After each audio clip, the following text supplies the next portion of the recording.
மாவட்டம் பூண்டி ஒன்றியத்திற்குட்பட்ட தோமூர் ஊராட்சியில் தமிழ்நாடு அரசின் நலம் காக்கும் ஸ்டாலின் மருத்துவ முகாம் நடைபெற்றது.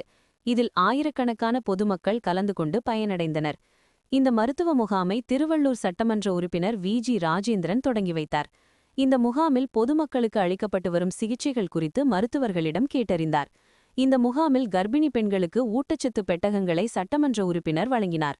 முன்னதாக கடம்பத்தூர் ஒன்றியத்தில் கூவமாற்றின் குறுக்கே சட்டமன்ற உறுப்பினர் வி.ஜி. ராஜேந்திரன் முயற்சியால் கூவமாற்றின் குறுக்கே தண்டலம் கசவநல்லாத்தூர் இடையே ஊரக வளர்ச்சித்துறை மற்றும் ஊராட்சித்துறை சார்பில் 17 கோடியே 20 லட்சம் ரூபாய் மதிப்பீட்டில் உயர்மட்ட மேம்பாலம் கட்டுவதற்கான நிதி ஒதுக்கப்பட்டு கட்டப்பட உள்ள உயர்மட்ட மேம்பாலம் கட்டும் பணியினையும் சட்டமன்ற உறுப்பினர் வி.ஜி. ராஜேந்திரன் அடிக்கல் நாட்டி தொடங்கி வைத்தார்.